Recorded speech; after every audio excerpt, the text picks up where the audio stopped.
SER Podcast. Estás escuchando el Abierto de Hoy por Hoy. Cada día analizamos las noticias más relevantes de la actualidad, las claves políticas, económicas y sociales, con las voces de los protagonistas y los distintos puntos de vista de nuestros tertulianos.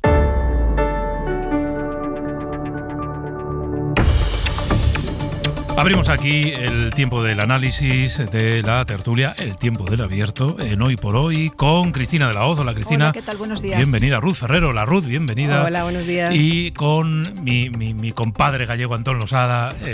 Antón, buenos días. ¿Qué tal, paisano? Buenos días. Aquí estamos, haciendo tierra al andar. Así me gusta.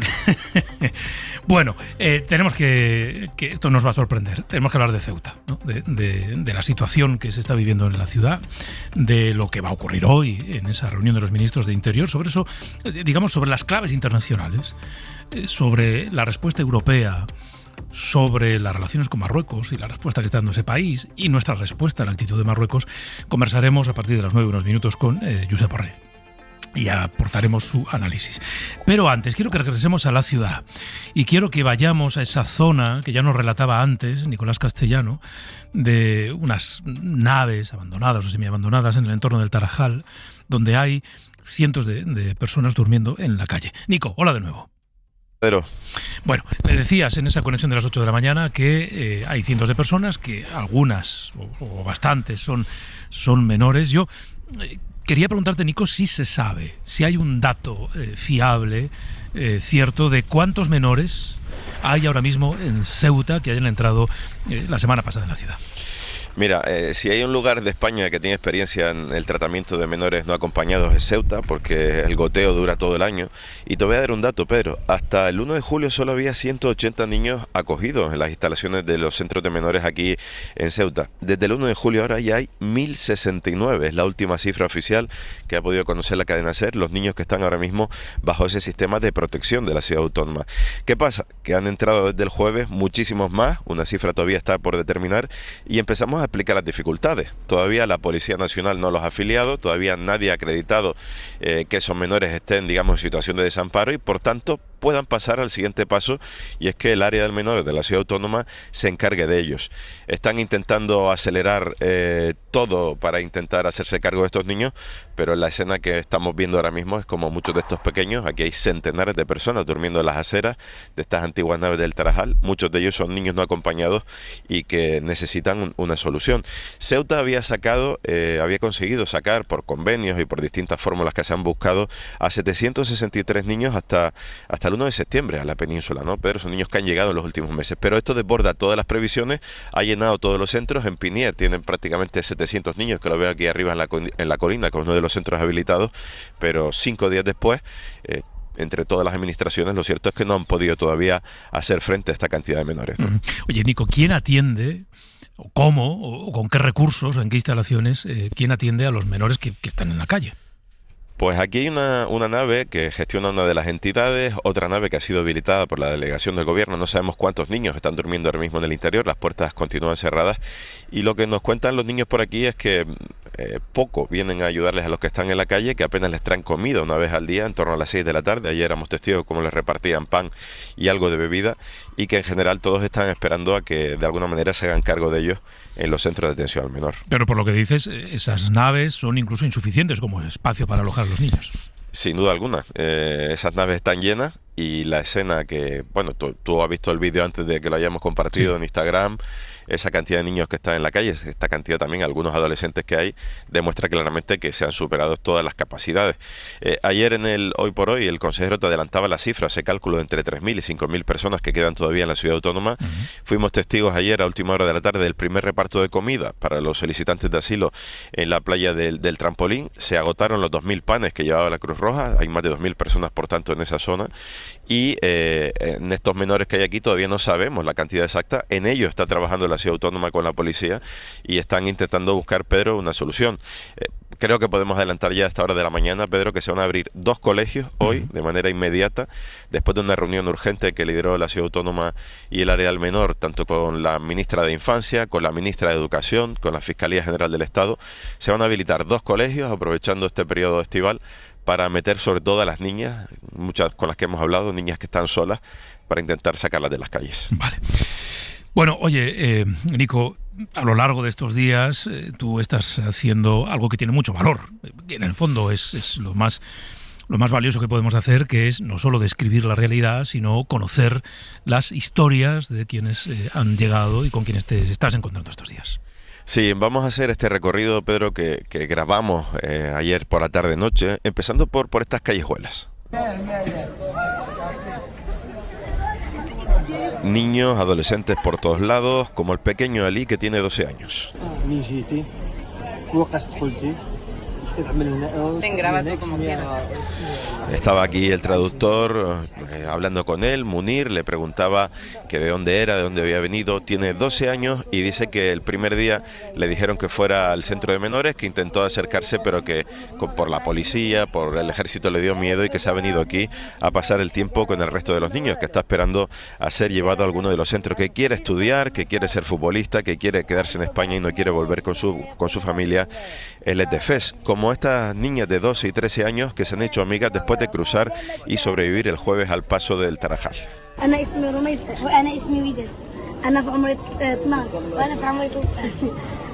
Se presentan sonrientes, abrazadas, una de ellas con un pantalón del Real Madrid, juega con una pelota de trapo y dice que quiere ser futbolista, la otra dice que a sus 13 años ya tiene un diploma de peluquera y que está dispuesta a trabajar aquí desde que la dejen. Las dos también esperan acudir a uno de esos centros de menores.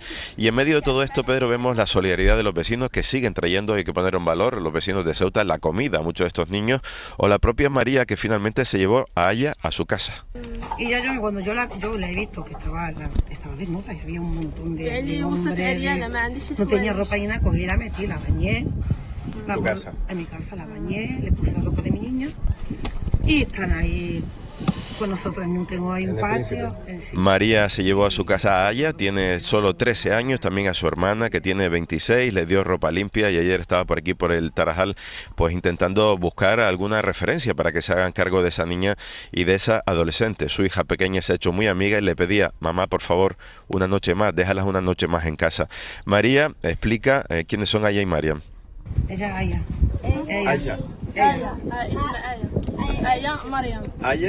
Aya y Mariam, estas dos hermanas, vienen de una familia muy humilde de Fnide, que de aquí, del otro lado de la frontera, pero María asegura que falta ayuda. Nadie, yo no he visto a nadie, ninguna sensación ni nada, nada, porque que aquí está el ejemplo de cuántos niños están en la calle. No entiendo dónde están estos los derechos de los menores y todo. Vale, serán inmigrantes, pero tendrán sus derechos también, creo yo. La pequeña Aya, Pedro, luego toma el protagonismo, quiere contarnos algo. Dice que quiere estudiar, que quiere trabajar, que quiere enviar dinero a su madre, que gana muy poco vendiendo pan en la calle. Y luego, Pedro, fíjate, en medio de todo este lío de los niños, que cada vez que llegamos los periodistas intentan contarnos sus historias y llamar la atención, pedir ayuda, encontramos a Mustafa.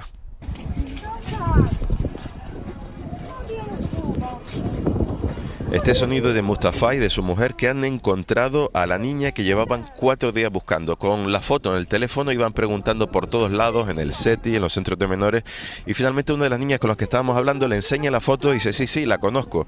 Corren por la calle, llegan a un punto y esa niña que venían buscando estaba durmiendo en el suelo, agotada y desorientada. Fue un encuentro emotivo sobre el que hablaba Mustafa.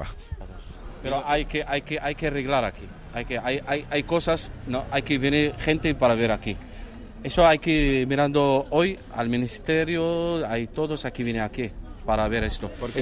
Mustafa y su mujer vivieron unos años en España, ahora en Francia, por eso tienen pasaporte y por eso han podido cruzar de Castillejos aquí para buscar personalmente a los niños. Pero hay otras muchas familias que no pueden hacerlo, Pedro, porque no tienen visado. Estamos buscando, no hay formaciones, no hay gente, no hay Cruz Roja, no hay nada. Es verdad. Muchas familias desesperadas buscando. Está a Castillejo, nosotros, a mucha gente, pero no tiene pasaporte para entrar. Entonces hay que venir gente para... No saben, hay que darnos información, hay que venir alguien aquí para explicar, para decir... Mustafa, que pide algún tipo de información para que todas esas familias, Pedro, que están al otro lado, puedan, como ellos, buscar a sus niños, saber dónde están, si están bien o no.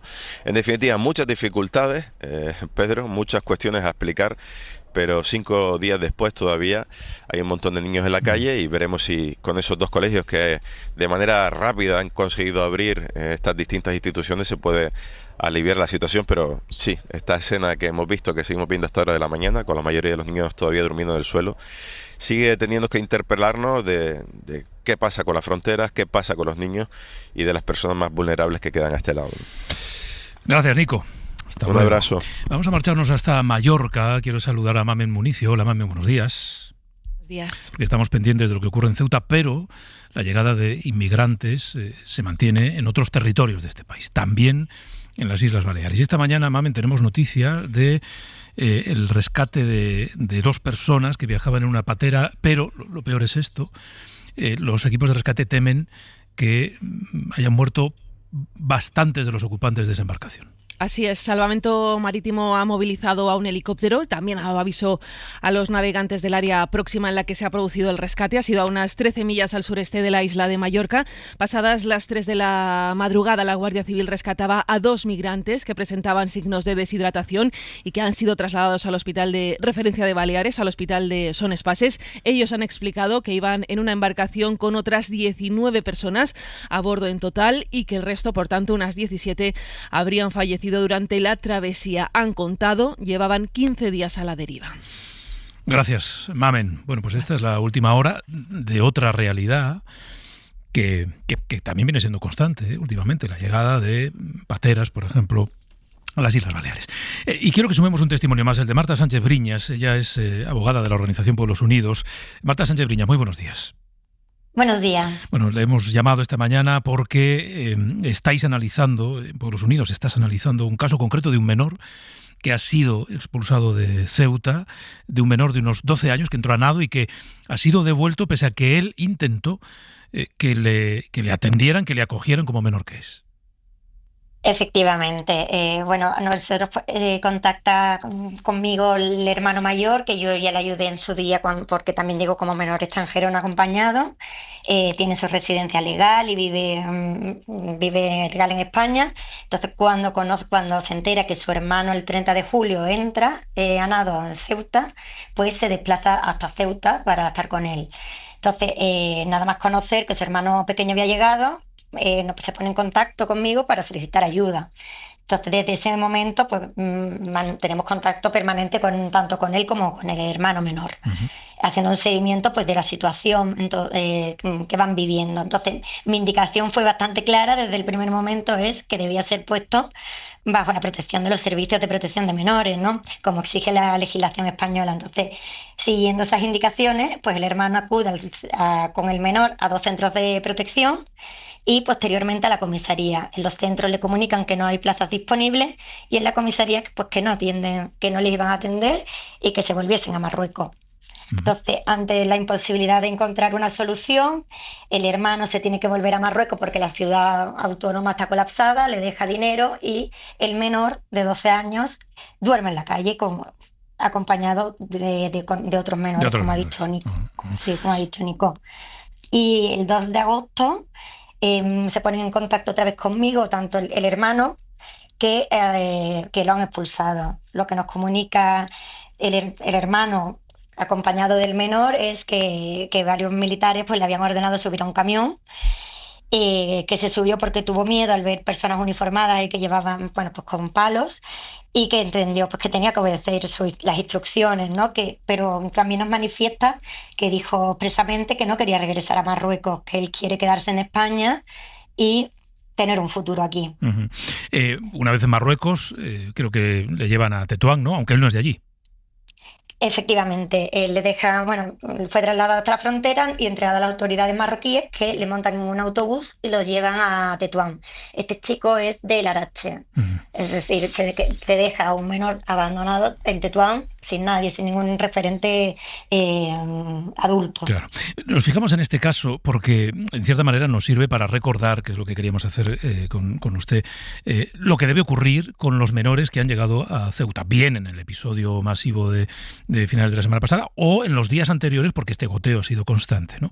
Y lo que debería haber ocurrido con este menor es que tenía que ser, amparado, ¿no?, por las autoridades españolas. Efectivamente, de cumplir el artículo 35 de la Ley Orgánica 4/2000, que establece que todo menor extranjero no acompañado pues debe ser puesto a disposición de forma inmediata de los servicios de protección de menores.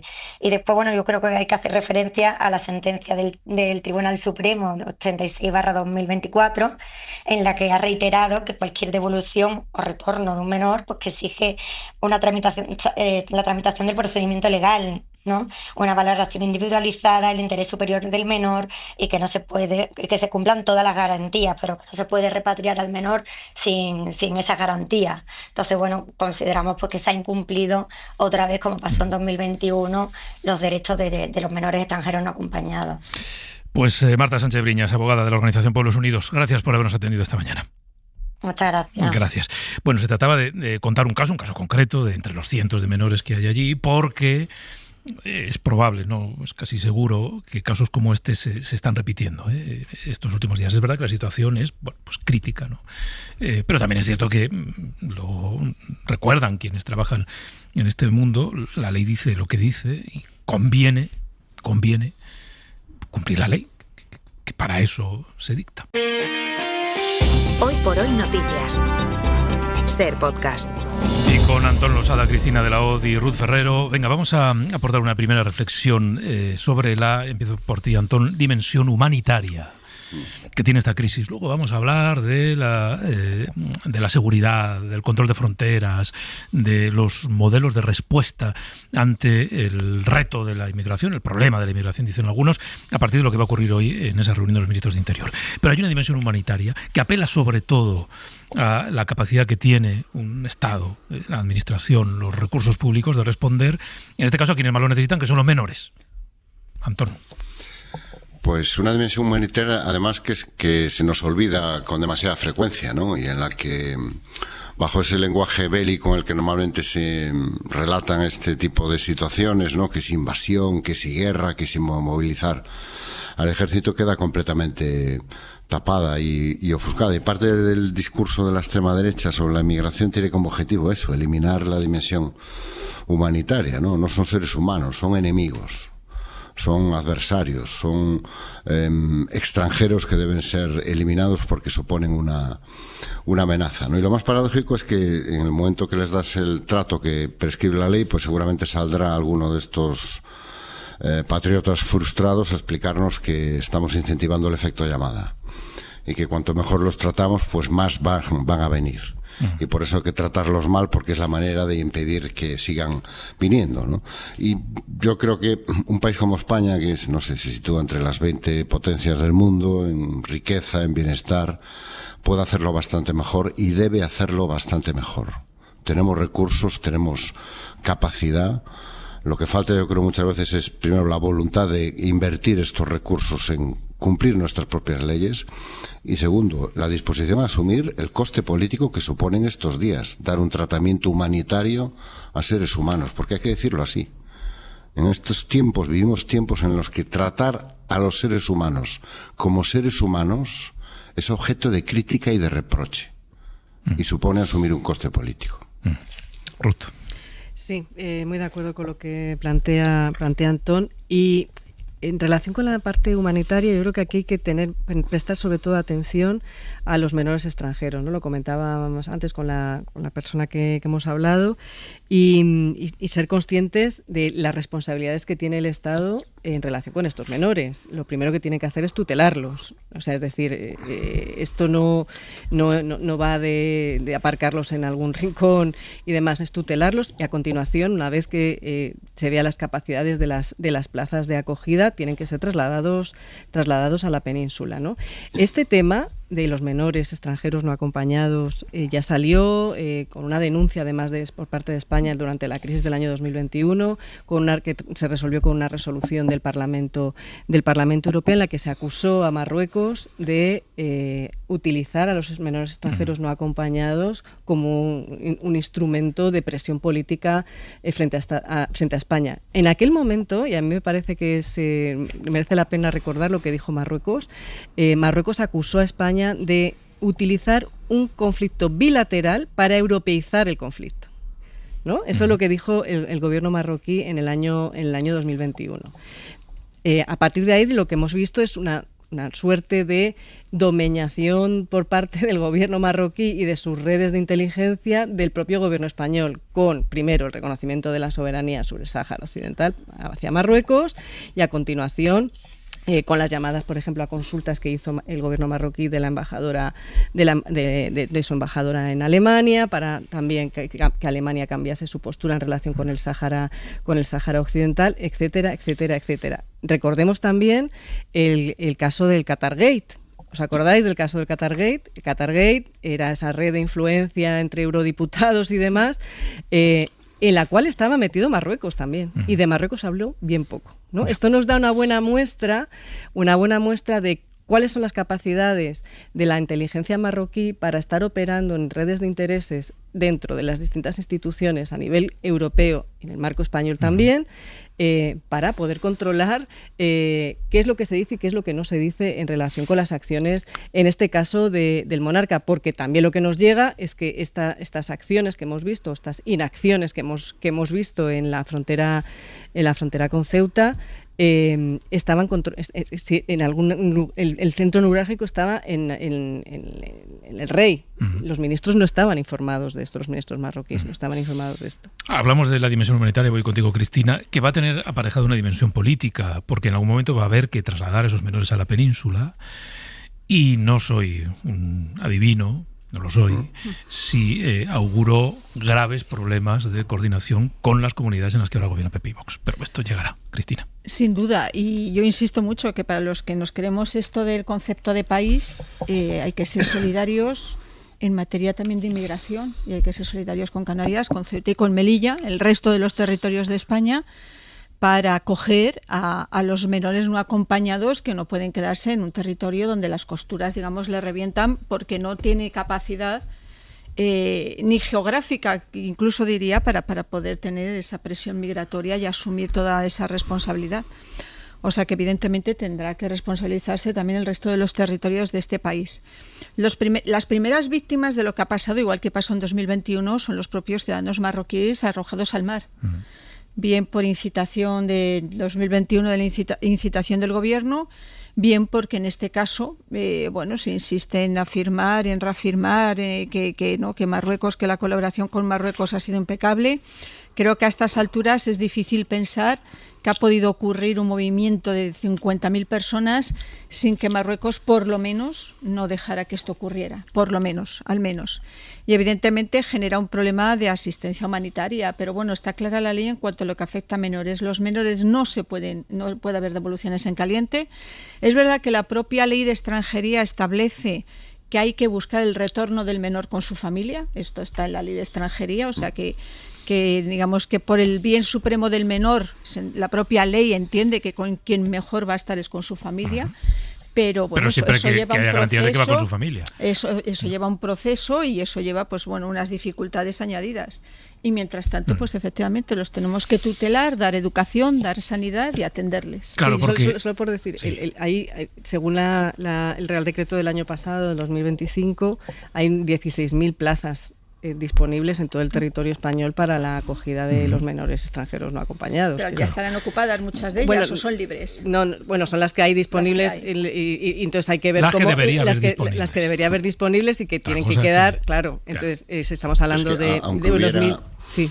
Aunque hubiera 30.000 plazas, yo creo más que el problema de las plazas, el problema es el lenguaje y el marco y el relato en el que se suscitan este tipo de debates, que es la mayor derrota, yo creo, tanto de los partidos de derechas de toda la vida, por así decirlo, de orden, como de los partidos socialdemócratas y de izquierdas, que es el relato y el encuadre de la extrema derecha, que es hablar de estos menores como si fueran una especie de desgracia que te ha caído encima y que los buenos gobernantes lo que hacen es quitarse de encima esa desgracia que se supone que son esos menores a los que al parecer no tenemos capacidad de ayudar ni proteger. Fíjate, se puede producir, se va a producir esta paradoja de un partido político como el PP o como Vox, que defiende con una convicción que en este caso es transversal, ¿no? Esta cosa es que Ceuta es España, ¿no? Ceuta no puede dejar de ser España. Pero cuando Ceuta necesita España, Entonces, no. Algunos de estos españoles muy españoles dicen, ahí te la compongas. ¿Cómo que me vas a enviar a los menores? ¿Qué dices? Entonces, ¿es España o no es España? Exacto. ¿Somos muy españoles y muchos españoles o no somos tan españoles y muchos españoles? Pues ya verán, como en los próximos días, algunos van a demostrar un patriotismo peculiar. Y eso pasa también a nivel europeo. ¿Somos europeos o no somos europeos? Efectivamente, también pasa a nivel europeo. Sí, exacto, también. Hoy por hoy noticias. Ser Podcast. Bueno, Cristina, miremos a Europa. Luego lo comentamos con Josep Borrell, pero miremos a Europa, esa reunión de hoy de los ministros de Interior, en la que, digamos, se van a enfrentar dos discursos. Uno liderado por Italia, pero sorprendentemente, voy a decir, secundado por otros 21 países, en los que no solo hay representantes de la derecha o de la derecha populista. Entonces, decía Antón, es que bueno, no solo en la derecha, en otros ámbitos ideológicos están sumándose a ese discurso populista que viene, digamos, de la órbita Meloni, ¿no? Bueno, pues digamos que Italia encabeza, Italia es la primera que reacciona, se suman otros 21 diciendo, lo resumía un poco de manera burda a las 8 de la mañana, de la siguiente manera. Bueno, en el momento más álgido de la crisis, Europa podía haber salido diciendo, oye, España, dinos qué necesitas, que te echamos una mano, y sin embargo salió diciendo, ves, esto te pasa por hacer lo que haces, te lo mereces, por regularizar a los inmigrantes. Este choque de discursos, de relatos, de explicaciones va a ser hoy muy evidente en esa reunión de ministros de Interior. Pues va a ser muy evidente, y a ver si tenemos la suerte de que el ministro del Interior aclara ante sus homólogos las cuestiones que todavía no tenemos aclaradas. Ayer revelabais en esta casa que el CNI informó reiteradas veces. Sería muy interesante saber por qué se desoyeron o por qué se minimizaron esos avisos. Sería muy interesante saber por qué ni siquiera se ha llamado a capítulo a la embajadora de Marruecos. Sería muy interesante saber qué papel ha podido tener Estados Unidos. Ayer hablaba Álvarez de la internacional reaccionaria. Yo creo que no hay mayor internacional reaccionaria de la que representa Trump, que precisamente es el gran socio y el gran aliado de Marruecos. Si solo fuera Meloni, pues podríamos pensar que bueno, que es la reacción de una dirigente italiana que ha hecho además su carrera política sobre el tema de la inmigración y que el año que viene tiene elecciones. Pero no es así, han sido 22 países. Yo como española, pues lo que quiero es que ante una crisis de esta todo el mundo cierre filas en torno a mi país, porque creo que esta es una cuestión de país, gobierne quien gobierne. Por eso me preocupa la reacción que ha tenido Europa, como si le estuviese cobrando alguna cuenta a Pedro Sánchez, que esa es la sensación que da.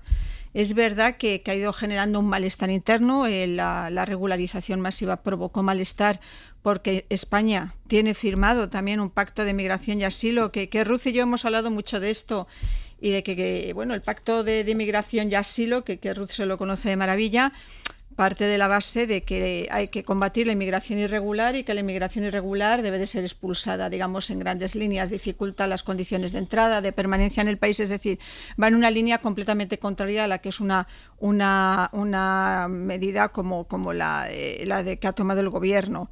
Ha habido un malestar también latente por otros asuntos. Yo creo que se le están pasando cuentas a Sánchez por el tema, yo que sé, hasta de Huawei, por el tema de la seguridad y de la inteligencia, por la famosa cumbre de La Haya, porque al final la mayor parte de los países europeos han acabado enfrentados a Trump, pero fundamentalmente aquello lo que generó fue mucho malestar entre los socios. Y yo creo que ha habido ahí un caldo de cultivo que al final ha estallado con esta crisis.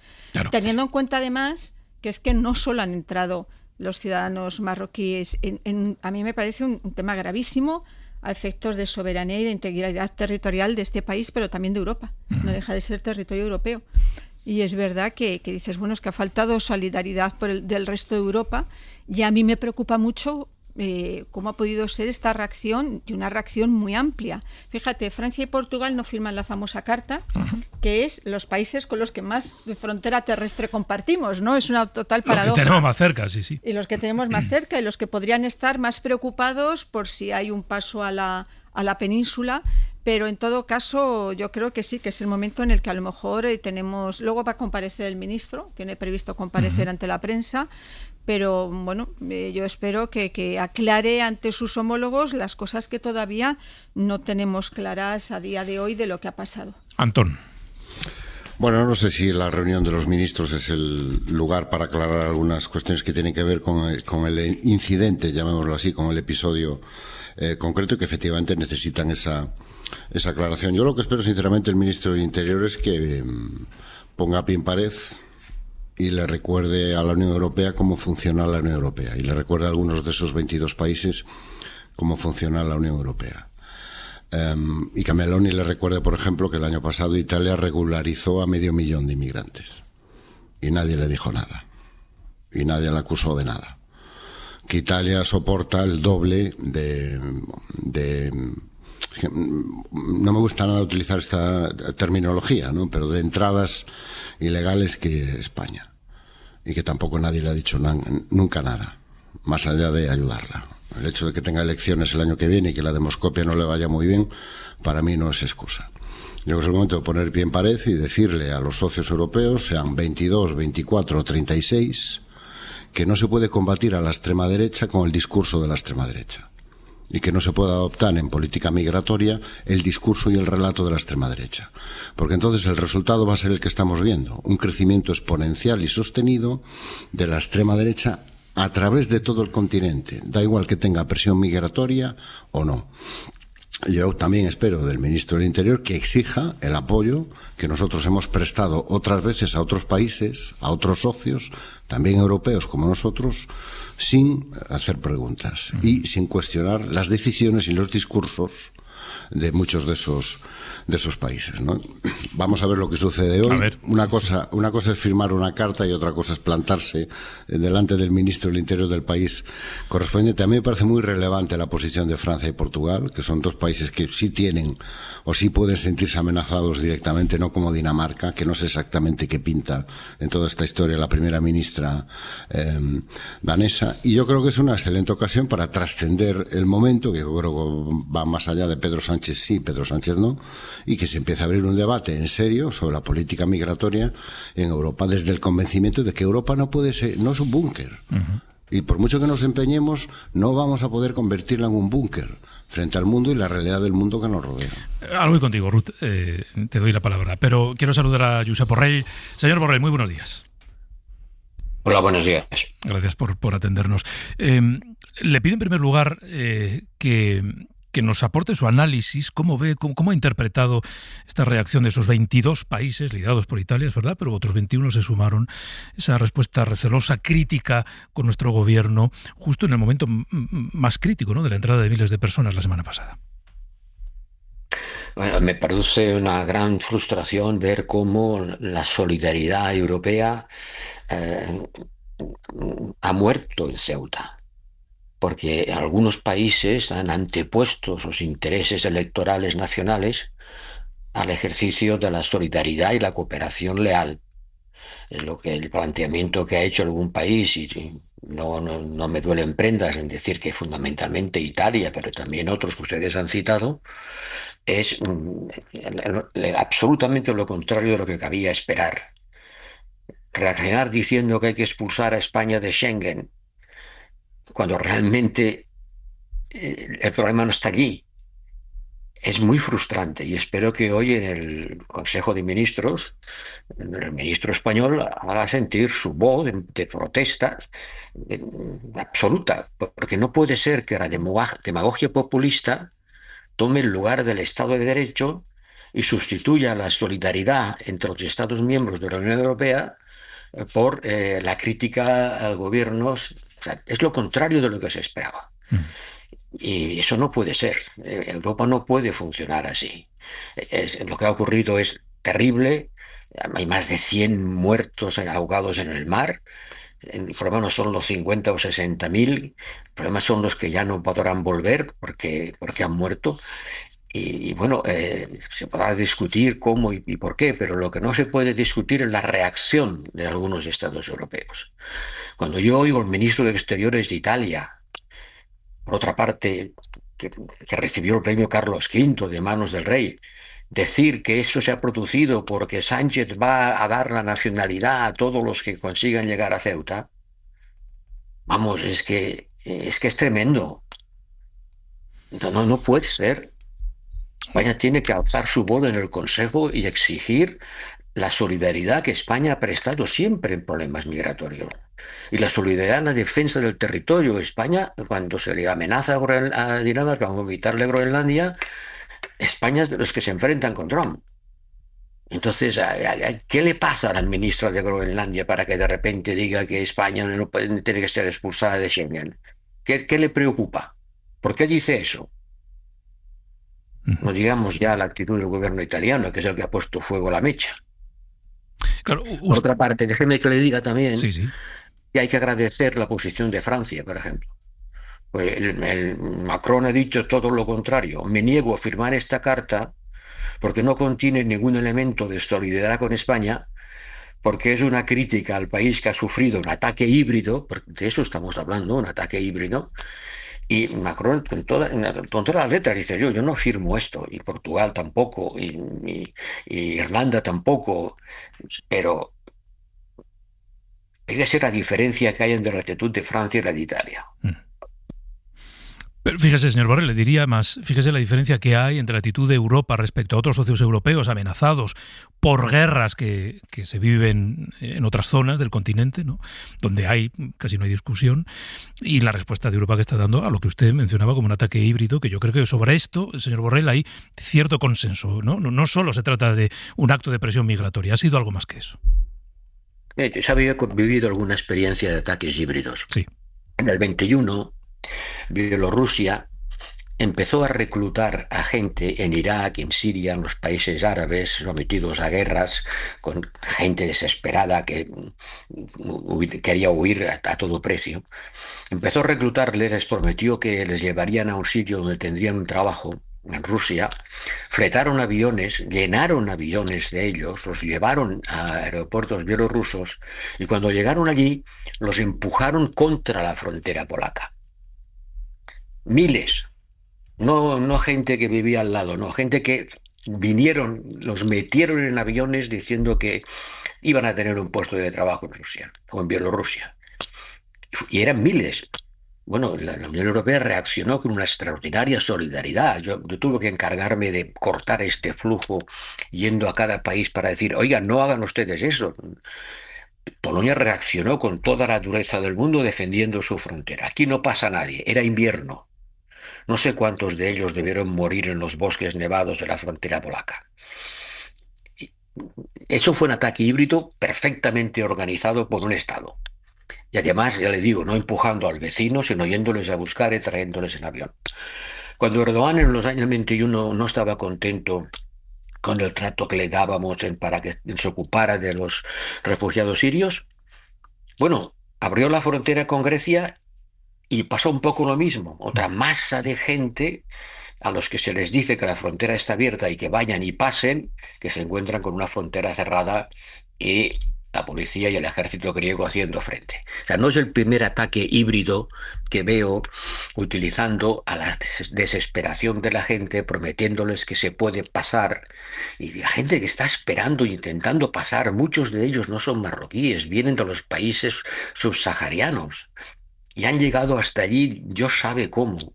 Esta gente si se puede pasar, intentarán pasar. Si les dicen que se puede, lo probarán. Pero claro, 60.000, bueno, no sabemos si son 60 o son 40 porque nadie los ha contado. Es una estimación a ojo de buen cubero. Pero en todo caso son decenas de miles, son muchísimos. Y más de 100 y tampoco sabemos cuántos muertos. Pues naturalmente primero lo que hay que hacer es ocuparse de los vivos.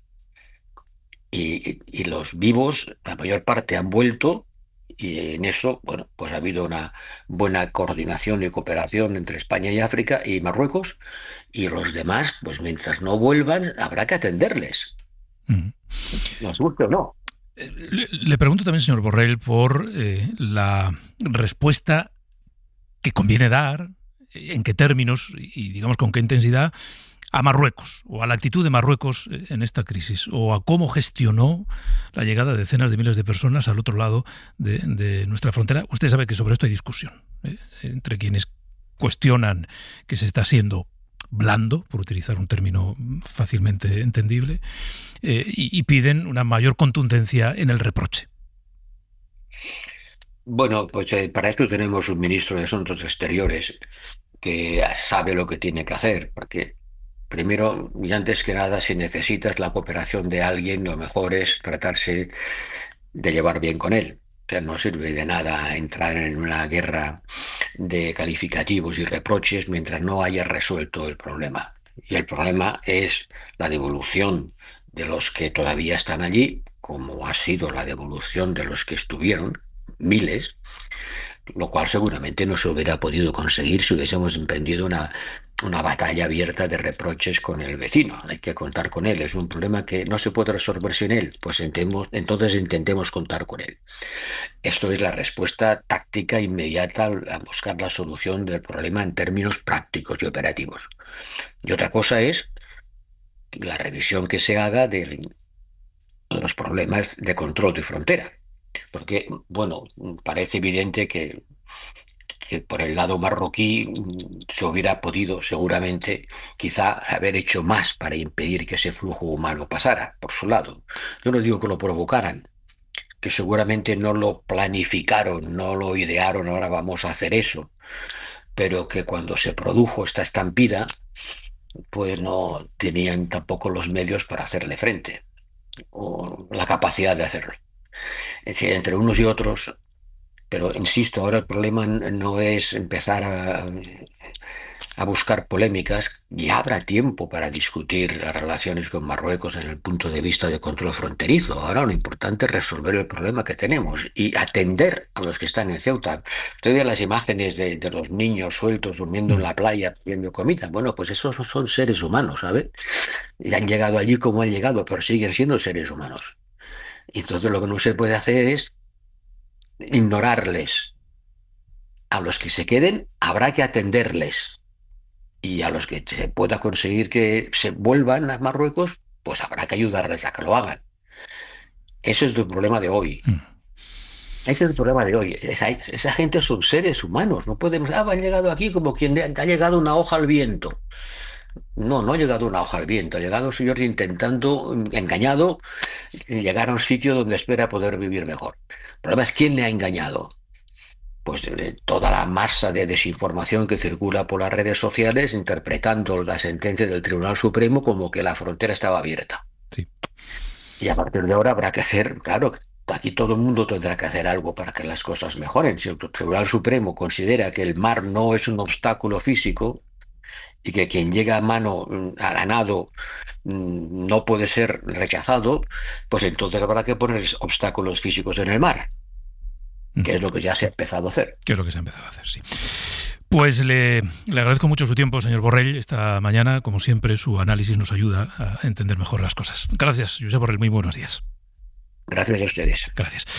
Bueno, me voy a quedar con esa frase de la solidaridad ha muerto en Ceuta, que es como, digamos, una descripción muy redonda de la relevancia, de la trascendencia que tiene la posición de esos 22 socios europeos en esta crisis. No es una respuesta coyuntural, está demostrando otras cosas. Hoy por hoy noticias. Ser podcast. Ruth, te debía la palabra a lo que estábamos comentando respecto a esa reunión de los ministros de Interior de hoy. Hemos sumado las reflexiones de Josep Borrell, en este sentido muy nítidas, ¿no? Es incomprensible la respuesta que han dado estos 22 socios. La solidaridad forma parte del eje casi fundacional, ¿no?, de la Unión Europea, y en este caso y en esta crisis, como elemento vertebrador de Europa, la solidaridad ha muerto. Bueno, yo voy a hacer un matiz al señor Borrell, al cual respeto mucho, me llevo muy bien con él y demás, pero creo que yo diría que continúa muriendo el principio de solidaridad en el marco de la Unión Europea. El principio de solidaridad se quiebra curiosamente, además siempre por las mismas cuestiones. En el año 2015-16 también hubo una quiebra del principio de solidaridad, cuando en distintos consejos europeos se planteó que había que poner en marcha procesos de reubicación en distintos países de la Unión Europea para ayudar a Italia y a Grecia, ¿no? ¿Recordáis? Sí, bueno, pues hay una bronca, además pública, entre el presidente de la Comisión, Juncker, y el presidente del Consejo, en aquel momento, Donald Tusk.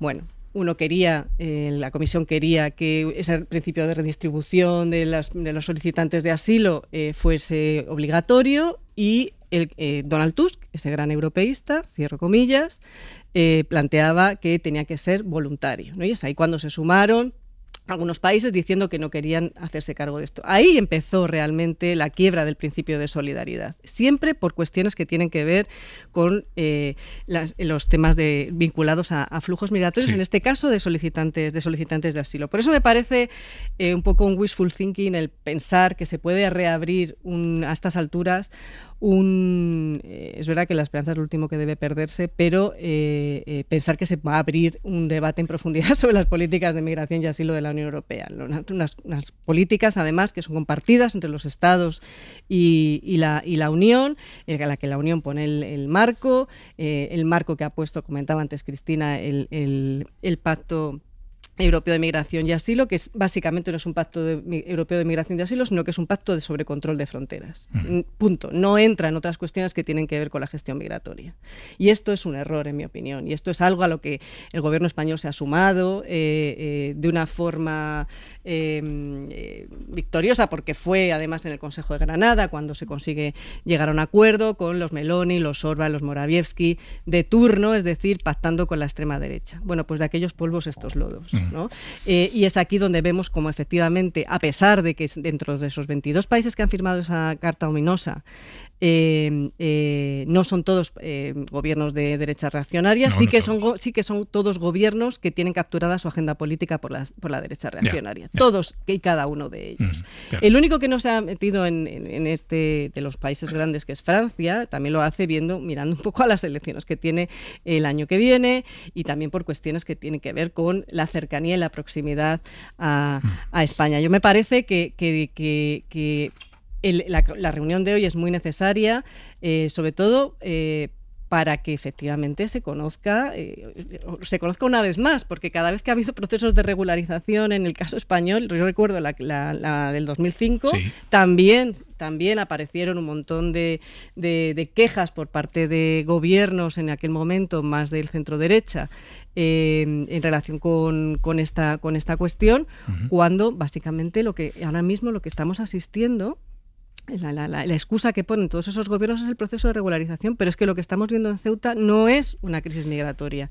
Tenemos que dejar de hablar de una crisis migratoria. Estamos ante una crisis humanitaria, sí, porque hay personas que están vagando y son menores, y en fin, pero sobre todo es una crisis geopolítica, es un ataque híbrido, como decía el señor Borrell, un ataque híbrido con el cual hay que responder en distintas dimensiones. A ver, Antonio y luego Cristina.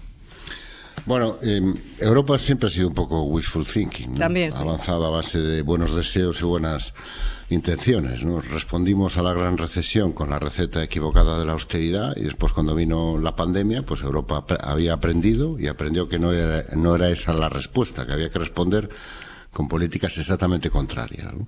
Después de una década rindiéndonos a la extrema derecha y viendo avanzar el discurso de la extrema derecha en materia de migración y sucesivas crisis, porque yo apuntaría una más, que fue la enorme solidaridad que se encontró Angela Merkel cuando propuso aquel plan para acoger a todos los refugiados que venían de Siria. Recuerda la enorme solidaridad que se encontró en toda Europa, con gobiernos de todo tipo. Angela Merkel, que era la mala oficial de la película, la malísima que nos recortaba los derechos, ¿no? Y que seguramente fue la última gran propuesta de política migratoria común europea que alguien ha puesto encima de la mesa. Bueno, pues después de una década de equivocarnos, pues a lo mejor en algún momento alguien ve la luz y empezamos a dejar de equivocarnos. Y normalmente este tipo de cambios se producen con acontecimientos traumáticos, como el que ha sucedido en Ceuta, donde efectivamente puede que sea un ataque híbrido, tenemos una crisis humanitaria, tenemos una crisis diplomática, pero yo creo que también hay una dimensión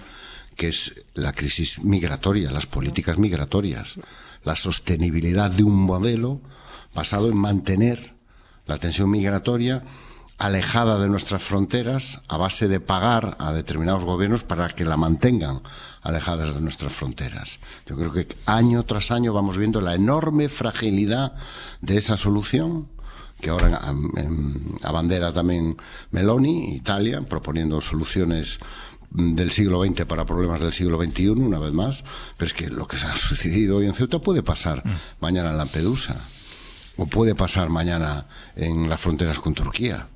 Esto que puede hacer Marruecos y que creemos que ha hecho Marruecos es que no solo lo puede hacer Marruecos, lo puede hacer prácticamente cualquiera de los países que hacen frontera, por así decirlo, con Europa, con el mar Mediterráneo por medio.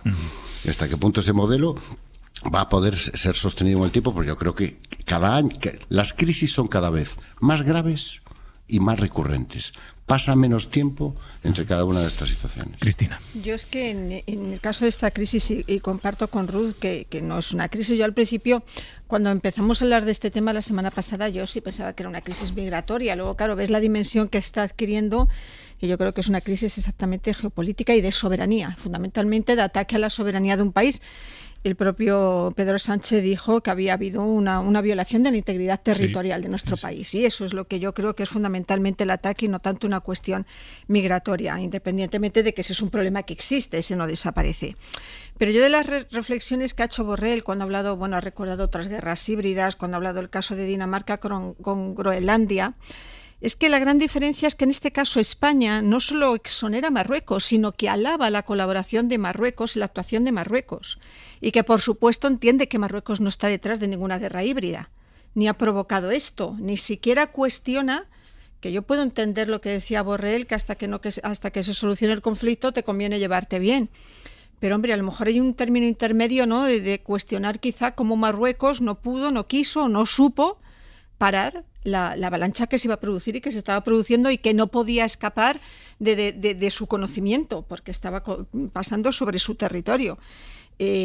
Cuando se dice, que a mí también me resultó muy llamativo, es que Europa no habla de Marruecos, dices, bueno, es que España es la primera que ha exonerado a Marruecos de toda responsabilidad, que es lo que a mí me llama la atención, porque cuando Trump habla de Groenlandia, pues Dinamarca pone pie en pared y dice, Groenlandia no se toca.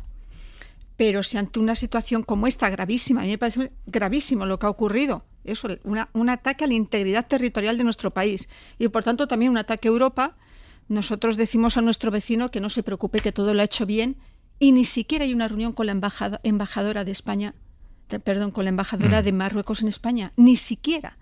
Yo además, insisto, yo creo que esta crisis todavía no está resuelta. Y no entiendo cómo no hay un comité de crisis en Moncloa con el presidente, con los ministros de Exteriores, de Defensa y de Interior. Se siguen sacando cadáveres del mar.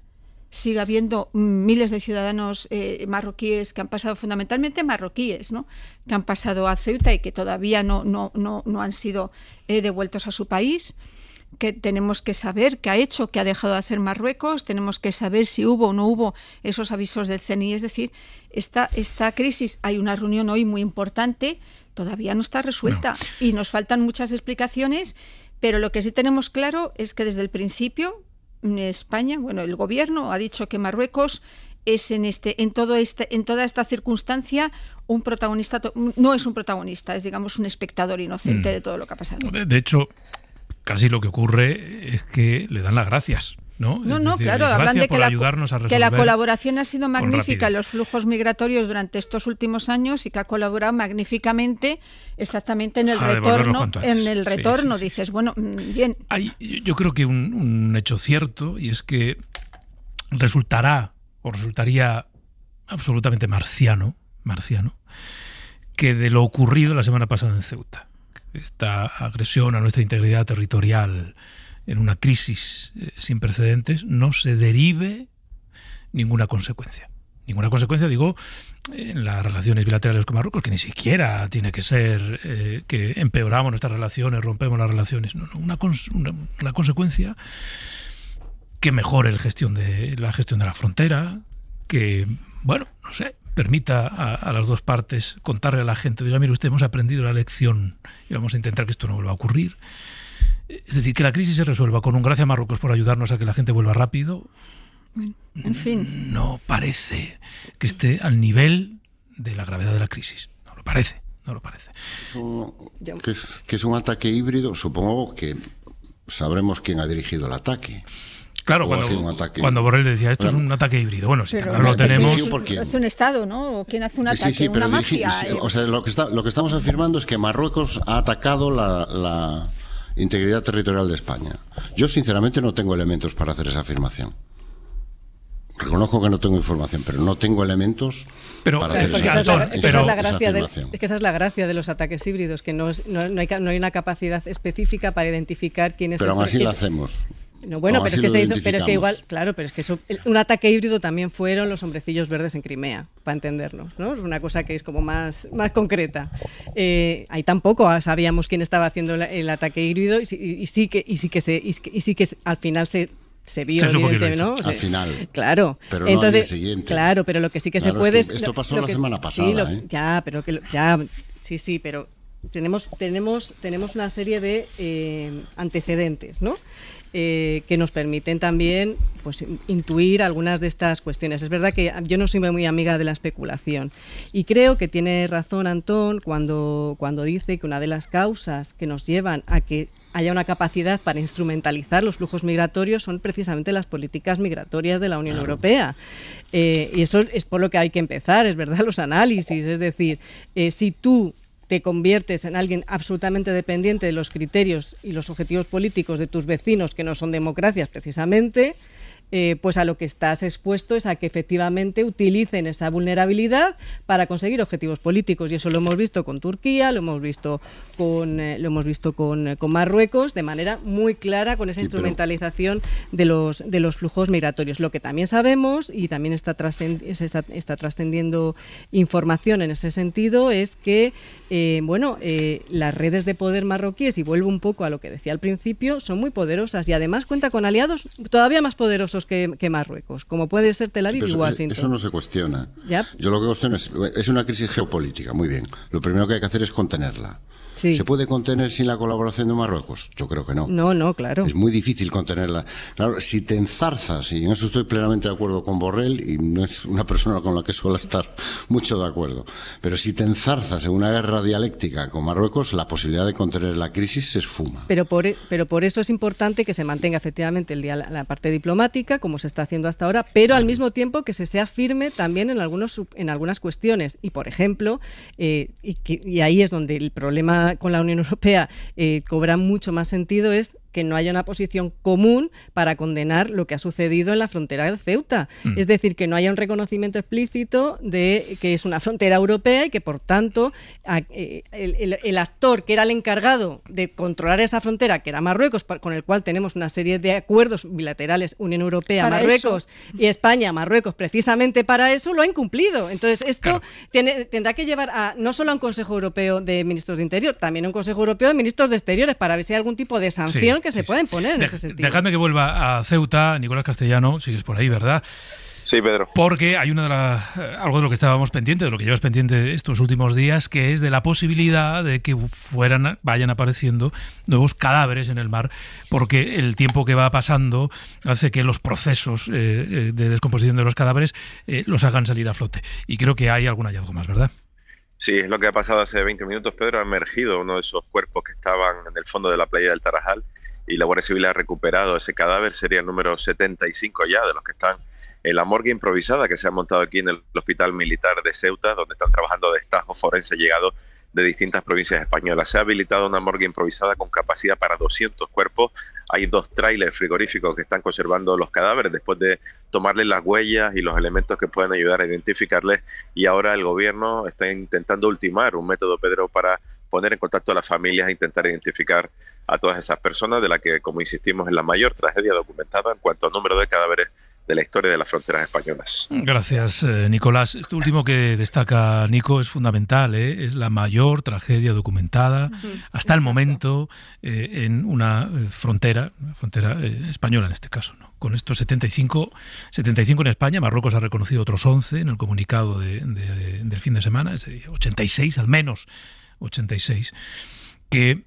Bueno, se sospecha que pueden ser más, porque puede ocurrir que efectivamente los cadáveres vayan emergiendo en las próximas horas. Vamos a establecer o vamos a utilizar un hilo que conecta lo que hemos estado analizando de lo sucedido en Ceuta con los datos que hemos conocido esta mañana del paro y de afiliación a la Seguridad Social. Hola, Estefanía, de nuevo. ¿Qué tal, Pedro? Buenos días. Bueno, la Seguridad Social ha vuelto a marcar un nuevo récord de cotizantes en julio. tras sumar 41.000 afiliados más. Sí, una cifra que a excepción del año 2020 y 2021 no veíamos desde hacía 9 años y que ejemplifica la precariedad de un sector en concreto, la educación. Mandó a la calle a 124.000 profesionales después de que el mes pasado fuesen ya 58.000. Y aún así tenemos récord de afiliados, 22,5 millones y un paro en mínimos con 2,3 millones de desempleados. Eso sí, este mes el paro ha subido en 19.500 personas, una cifra muy significativa si la comparamos con años anteriores y que el Gobierno justifica en buena parte por el proceso de regularización. Ese proceso terminó hace algo más de un mes, el proceso para presentar las solicitudes. Y vamos conociendo algunos datos. Por ejemplo, a 30 de julio, es decir, hace un puñado de días, 4 días, la Seguridad Social tenía de alta a más de 260.000 personas extranjeras debido a este proceso de regularización. Sí, son 100.000 más que en junio, aunque es importante que tengamos en cuenta una diferencia entre los afiliados a último día de mes y la media del mes. Los 262.000 puede parecer una cifra muy reveladora, pero el dato que tomamos siempre como referencia es la media. Y en julio hubo 66.000 extranjeros que empezaron a cotizar en la Seguridad Social. Esa es la media del mes, algo que está muy por debajo de lo que hemos visto en los meses anteriores. Por ejemplo, en mayo fueron más de 111.000 y en junio más de 86.000. ¿Dónde están cotizando? Bueno, pues por autonomías en Madrid, en Cataluña y en Andalucía. La mayoría son asalariados y han encontrado trabajo en la hostelería y el comercio, aunque también destacan 19.000 altas en junio que se ocupaban en actividades administrativas y otros 18.000 en la construcción. Quiero que saludemos a Joan Monràs, es director de la Barcelona School of Economics, profesor en la Universidad Pompeu Fabra. Señor Monràs, muy buenos días. Muy buenos días. Le pedimos que nos ayude desde el punto de vista del análisis técnico, del análisis académico, a interpretar estos datos y relacionarlos. Ustedes publicaron hace unos meses un análisis, relacionarlos con ese proceso de regularización. Lo primero que le pido es que nos explique por qué se produce este aumento del paro, esas 19.500 personas el pasado mes, que, nos contaba Estefanía, el Gobierno relaciona de alguna manera con ese proceso de regularización. Probablemente, no lo he investigado en detalle, se debe a la diferencia que ha habido entre el proceso de regularización del 2005 y el actual. En el del 2005, para ganar permiso de trabajo se necesitaba haber demostrado estar en el padrón durante al menos 6 meses y a la vez se necesitaba demostrar un contrato de trabajo para los siguientes 6 meses. Entonces esto hizo que realmente en aquel proceso de regularización lo que vimos es un aumento de la afiliación en la Seguridad Social.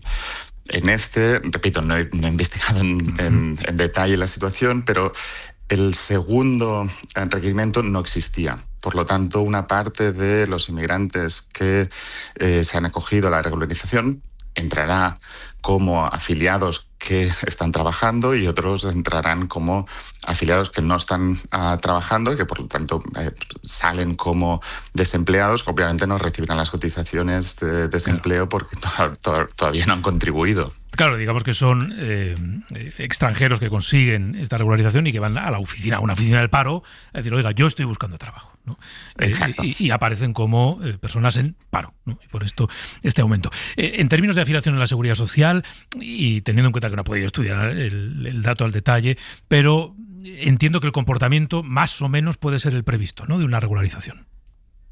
El comportamiento, de momento, por lo que he visto, es el previsible. Es decir, siempre que se hace una regularización hay un conjunto de gente que se puede acoger.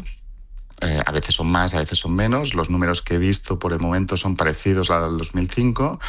Y lo más previsible es que una parte importante de estas personas entre dentro del sistema de la Seguridad Social. Esto puede ser pues un 85, 90%, esto fue lo que pasó en 2005.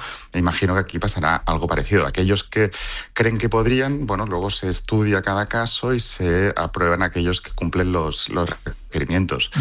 Una vez pasa este proceso, entran dentro del trabajo formal, muchos se quedan, pero también es cierto que algunos pues quizá tendrán un contrato durante un tiempo y la realidad en España es que hay una parte del trabajo que es informal y por lo tanto algunos de estos que entrarán primero en el mercado formal luego quizá harán también trabajos de manera informal. Claro. Mirando la experiencia previa, año 2005, que ustedes han estudiado y con mucho detalle, ¿cuál es el impacto de una regularización? Es decir, ¿qué impacto va a tener esta?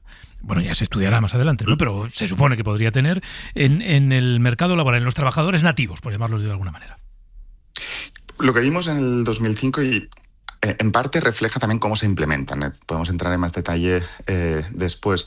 Pero lo que vimos en el 2005 básicamente es que en el mercado formal de los nativos no sucedió básicamente nada. Es decir, ¿qué tipo de comparaciones hicimos? Miramos provincias donde la entrada de inmigrantes en la seguridad social era mucho más fuerte que en otras y haciendo este tipo de comparaciones vimos que no pasaba nada diferencial en los nativos que estaban en un tipo de provincias respecto a los nativos que estaban en otras provincias. Sí que es cierto que bajaba algo el empleo informal en las provincias donde hubo una mayor entrada de trabajadores inmigrantes. Parte de esto fue, como decía antes, cómo se implementan estas cosas, ¿no? Algo que se hizo en el 2005 y no sé si se está aplicando ahora o no, es que aumentaron también las investigaciones de trabajo para asegurarse que no hubiese trabajo informal, ¿no? Por lo tanto, digamos, este tipo de políticas se pone mucho énfasis en la regularización de inmigrantes. Generalmente son un conjunto de medidas que es lo que al final acaba llevando a los resultados que observamos. Si hablamos en términos de... Lo voy a resumir de una manera muy burda, de ingresos-gastos para el Estado, ¿no? Es decir, más trabajadores regularizados, se supone que son más ingresos fiscales, también más cotizaciones, ¿no? Habrá quien diga, bueno, pero también más gastos, porque hay que prestarles servicios, hay que, yo qué sé, atenderles, darles sanidad. Entiendo que esto ustedes también lo analizaron. Esto lo miramos, sí. Digamos, una previa. Una cosa que muchas veces no se enfatiza es que los inmigrantes, y en particular los inmigrantes que están de manera irregular, suelen concentrarse en las edades de 20 a 35, 40 años, más o menos. ¿Qué quiere decir esto? Que son personas que están en edad muy de entrar en el mercado laboral y de gastar relativamente poco, al menos en el corto plazo, en las partes más importantes del estado de bienestar, que son educación y pensiones y sanidad. ¿Vale? Por lo tanto, digamos, a nivel de gastos, hay poco impacto por estas características de los inmigrantes. También es cierto que en España hay ciertos servicios que están ligados al padrón, no al permiso de trabajo. Por lo tanto, digamos, en el 2005 sí que es cierto que no vimos ningún cambio en los gastos. En los ingresos sí que vimos un cambio. Los inmigrantes que entraron al mercado de trabajo en 2005, digamos, no eran de nivel educativo muy alto y tampoco los salarios que cobraron fueron muy altos, pero sí que es cierto que como cualquier trabajador que trabaja de manera formal, pues las empresas tienen que pagar las contribuciones a la seguridad social. Esto es más o menos un 30% del salario base de los trabajadores. Y más o menos estos son los números que vemos que aumentan cuando comparamos de nuevo provincias donde entraron más con aquellas provincias donde entraron menos inmigrantes producto de la regularización. Esto se tradujo más o menos en unos 4.000 euros por inmigrante regularizado, que es, repito, más o menos un 30% del salario base de estas personas. Bueno, pues con el tiempo habrá que ir analizando si el impacto que tiene esta regularización. Joan Monràs, director de la Barcelona School of Economics, gracias por habernos atendido esta mañana. Muy bien, muchas gracias. Claro, la referencia del proceso anterior yo creo que es útil, teniendo en cuenta que han pasado pues unos cuantos años, que el contexto también económico es diferente, que el contexto laboral es diferente, pero el análisis de lo sucedido entonces nos puede aportar un poco de luz sobre lo que puede suceder ahora, Cristina, respecto al impacto que tiene en el trabajo, el mercado del trabajo. Claro, es decir, si en este proceso están aflorando decenas de miles de extranjeros que pasan a cotizar, es que ocupan puestos de trabajo necesarios. Es decir, que están aportando su valor como mano de obra en los sectores que sean, ¿no? Hemos visto que son diferentes sectores. Pero hay una diferencia sustancial que se acaba de explicar entre la regularización que comete Zapatero en 2005 y la actual. Y es que aquella estaba vinculada al trabajo, a un contrato, y de hecho hasta permitía que fueran los propios empresarios los que iniciaran los procesos de petición de regularización en función de las necesidades de mano de obra que pudieran tener. En este caso no, en este caso solo había que acreditar pues un arraigo hasta de 6 meses, creo recordar, hasta el 1 de enero. Damos por hecho de que todos los que han pedido esa regularización trabajan, ¿o no? No lo sabemos, claro. No, pero es verdad que hay muchos que se están... Hay un porcentaje que pasa de la economía sumergida a cotizar, pero no necesariamente. Es decir, la gran diferencia, y es una de las cosas que también se ha reprochado a esta regularización, es que no la ha vinculado al trabajo, al mercado de trabajo. Y eso, bueno, pues vamos a ver qué repercusiones tiene. He querido entender también de la crónica de la compañera que el proceso de incremento de los inmigrantes viene también de meses atrás. Sí, o sea, que no es un efecto solo de esta regularización, que, bueno, estaba viendo el dato, lo han pedido casi 1.200.000 y que de momento pues se han admitido a trámite más de 600.000, pero que ya permiten, las admitidas, aunque sea solo admitido a trámite, ya se permite habilitar temporalmente un permiso de trabajo para poder trabajar. Pero bueno, la gran diferencia ya veremos, porque de ese porcentaje finalmente veremos cuántos habilitan y cuántos de esas habilitaciones pues desembocan realmente en personas que estaban trabajando. Claro, Ruth y Antón. Sí, una de las cuestiones que, como decía ahora Cristina, que son diferenciales en relación con el proceso de normalización o regularización del año 2005 es esa vinculación al trabajo. Pero lo que sí que sabemos es que teniendo los papeles en regla tienes mayores oportunidades de acceder al mercado de trabajo, y lo que también había en aquel momento era permisos, también había permisos que desaparecieron, se cerró esa vía en la ley de extranjería de búsqueda de empleo, ¿no? Para personas que no estaban en España, ¿no? Hubo una ingeniería en el marco de la extranjería en aquel momento que sí que era mucho más flexible y que permitía el acceso al territorio español, al mercado de trabajo de manera legal y segura. Algo que no sucede ahora mismo, ¿no? Como no estamos viendo, ¿no? Y que como consecuencia de la crisis económica se cerró, ¿no? Decía la persona a la que habéis entrevistado, Joan, que no me acordaba el nombre, que no tenía constancia del tema de la inspección de trabajo. La inspección de trabajo se reformó porque efectivamente había unos problemas sustantivos en el tema de la identificación de cuando se estaba contratando a personas sin los papeles en regla, ¿no? Y de hecho la normativa era escandalosa porque iban los inspectores de trabajo a extensiones agrícolas y ese día, como por ley, había que avisar de que iba a la inspección de trabajo, ese día los que no tenían papeles no iban, ¿no? Entonces esto era muy complicado de identificar y sobre todo de sancionar al que estaba contratando a las personas sin papeles. Esto yo creo que se ha modificado a lo largo de estos 20 años y esto lo que nos permite es efectivamente sacar conclusiones de que probablemente lo que veamos es que haya una reducción también del trabajo informal.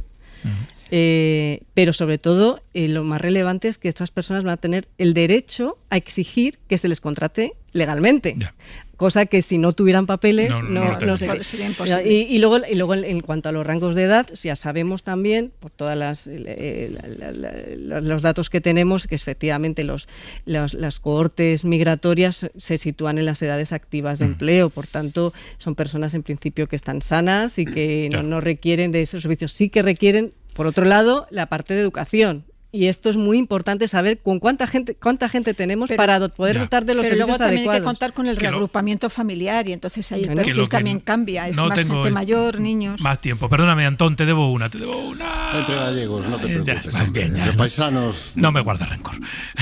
O sí, pero bueno, ya la semana que viene te vengas.